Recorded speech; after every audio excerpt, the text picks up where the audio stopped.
नमस्कार सभी पेंशन भोगियों का स्वागत है दोस्तों। इस वक्त की पेंशन धारकों के लिए बड़ी खबरें निकल कर आ रही है। जी हां दोस्तों, पहली बड़ी खबर की बात करें तो ईपीएस 95 पेंशन भोगियों की संशोधित पेंशन और मेडिकल सुविधा पर बड़ा अपडेट निकल कर आया है। सरकार ने इसको लेकर रुख जो है वो साफ कर दिया है। तो आखिरकार ईपीएस 95 पेंशन भोगियों की मेडिकल की सुविधा और संशोधित पेंशन को लेकर सरकार ने कैसा रुख साफ किया है, इसको लेकर क्या बड़ा अपडेट आया है, इसके बारे में दोस्तों संपूर्ण रूप से जानकारी आज की इस वीडियो में आप सभी को दी जाएगी।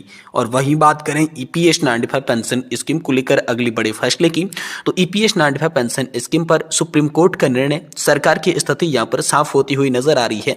वेतन सीमा 15,000 रुपए को लेकर हम सभी के लिए बड़ी खबर आई है।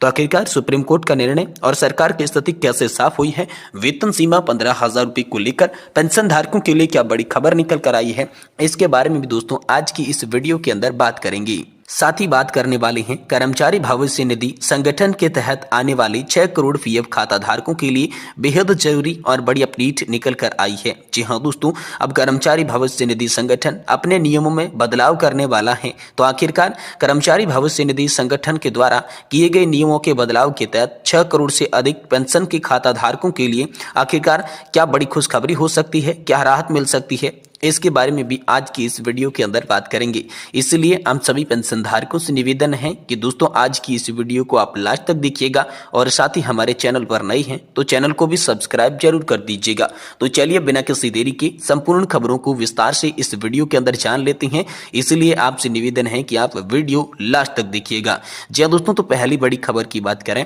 ईपीएस 95 पेंशन भोगियों की संशोधित पेंशन और मेडिकल सुविधा को लेकर बड़ा अपडेट आया है। जी हां दोस्तों, सरकार ने यहां पर इसको लेकर रुख साफ कर दिया है। कर्मचारी पेंशन योजना यानी कि ईपीएस 95 संगठित क्षेत्र के कर्मचारियों और उनके परिवार के लिए एक महत्वपूर्ण सामाजिक सुरक्षा योजना है।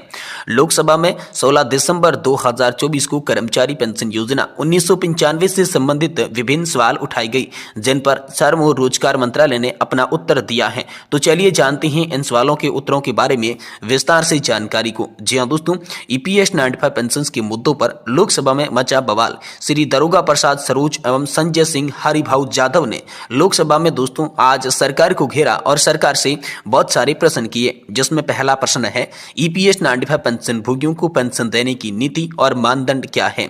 क्या इसे संशोधित करने का कोई निर्णय लिया गया है? क्या सरकार द्वारा देश के ईपीएस 95 पेंशन भोगियों के मामले में कोई जांच अथवा समीक्षा की गई है? यदि हाँ, तो इसके बारे में क्या ब्यौरा है तथा ऐसा कुल कितने मामले यहाँ पर आ चुके हैं? वहीं ईपीएस 95 पेंशन भोगियों को संशोधित पेंशन कब से जारी की जाने की संभावना है और देश के सभी राज्यों में विशेषकर महाराष्ट्र और उत्तर प्रदेश के इससे कितने पेंशन भोगी लाभान्वित होने की संभावना है? और स्वास्थ्य सेवाओं के संदर्भ में संशोधित ईपीएस 95 पेंशन योजना के लाभार्थियों को दिए जाने वाले अन्य लाभों का भी विस्तार से जानकारी दें। तो दोस्तों, इस पर श्रम और रोजगार राज्य मंत्री सुश्री शोभा करंदलाजे ने उत्तर दिया। जी हां दोस्तों, ईपीएस 95 के सदस्यों और उनके परिवार की वृद्धावस्था के दौरान सामाजिक सुरक्षा संरक्षण सुनिश्चित करता है। एक ईपीएस सदस्य कई मानदंडों के आधार पर अपनी ईपीएस पेंशन पात्र पाने की पात्रता होता है। न्यूनतम 10 वर्ष की पात्र सेवा और 58 वर्ष की आयु होने पर पहले व रोजगार की समाप्ति पर एक सदस्य प्रारंभिक पेंशन का विकल्प चुन सकता है।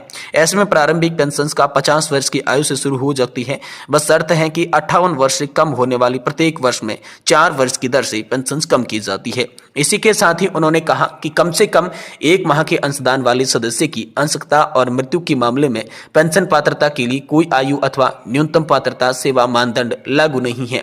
केंद्र सरकार सदस्य, विकलांग सदस्य, विधवा, नामिती, आश्रित और माता पिता पेंशन भोगियों को 1000 रुपए प्रति माह की न्यूनतम पेंशन प्रदान कर रही है। अनाथ पेंशन धारकों के लिए 750 रुपए प्रति माह और बच्चों के लिए 250 रुपए प्रति माह की पेंशन 1/9/2014 से भी प्रभावित है। वहीं दोस्तों, संशोधित पेंशन और इसके लाभ के बारे में बात करें तो सरकार ने संशोधित पेंशन की घोषणा नहीं की है। हालांकि समीक्षा प्रक्रिया जारी है। लाभार्थियों की संख्या उत्तर प्रदेश, महाराष्ट्र और अन्य राज्यों में यहाँ पर पेंशन भोगियों की इस योजना के लाभार्थी होंगे। ईपीएस 95 पेंशन योजना के लिए स्वास्थ्य सेवाएं शामिल होगी। ईपीएस 95 के तहत स्वास्थ्य सेवाओं को को सीधे शामिल नहीं किया गया। हालांकि पेंशनभोगी राज्य और केंद्र सरकार द्वारा चलाई जा रही अन्य योजनाओं से यहाँ पर लाभान्वित होने वाली हैं। तो ये उत्तर दोस्तों आप सभी के लिए हाल फिलहाल में लोकसभा के अंदर जो सवाल पूछे गए थे, सवाल पूछने वालों का नाम था श्री दरोगा प्रसाद जी सरोज और संजय हरिभाऊ जाधव ने लोकसभा के अंदर सवाल पूछे और इनका उत्तर यहाँ पर आप सभी के लिए श्रम और रोजगार राज्य मंत्री सुश्री शोभा करंदलाजे ने दिया है। ये बड़ा अपडेट आप सभी पेंशन धारकों के लिए हाल फिलहाल में निकलकर सामने आ चुका है। वहीं दोस्तों अगली बड़ी खबर की बात करें तो ईपीएस 95 पेंशन स्कीम पर सुप्रीम कोर्ट का निर्णय, सरकार की स्थिति साफ होती हुई नजर आ रही है। वेतन सीमा 15,000 रुपए को लेकर बड़ा अपडेट आप सभी के लिए निकलकर सामने आ चुका है। दोस्तों कर्मचारी पेंशन योजना 1995 के तहत पेंशन भोगियों के मुद्दे लगातार चर्चा में हैं। हाल ही में माननीय सुप्रीम कोर्ट के निर्णय और लोकसभा में पूछे गए प्रश्नों ने इन कर्मचारी पेंशन योजना से जुड़ी पेंशन भोगियों के अधिकारों और सरकारी नीतियों पर फिर से ध्यान आकर्षित कर लिया है। जैसा कि आप सभी को पता होगा, सुप्रीम कोर्ट ने अपने निर्णय यहाँ पर 4/11/2022 में कर्मचारी पेंशन योजना 1995 की पेंशन धारकों को वेतन सीमा की उच्चतम सीमा पर पेंशन की गणना का अधिकार प्रदान किया था।